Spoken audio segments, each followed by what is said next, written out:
Семейный ужин, просмотр фильма, отдышка, темнота.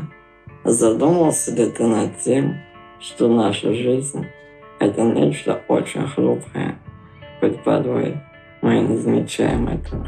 Сегодня ночью могло не стать твоего любимого блогера. Таблетки антибиотика, приступ, потек венки. Время шло на секунды.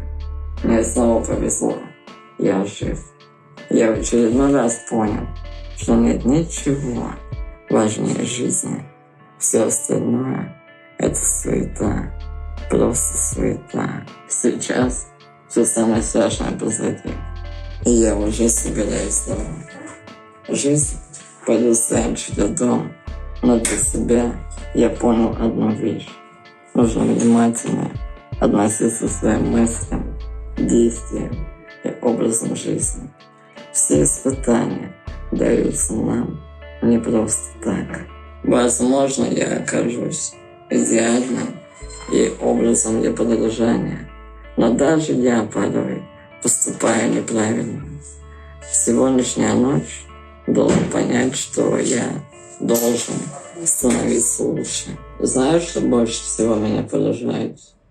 В этой больнице почти нет условий. Персонал работает за минимальную зарплату. Но знаешь, что самое главное? Это люди. Душевность местного персонала. Врачей, медсестер, техничек. Это поражает. Вот такое внеплановое видео сегодня получилось.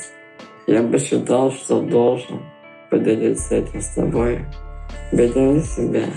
Мы обязательно прорвемся.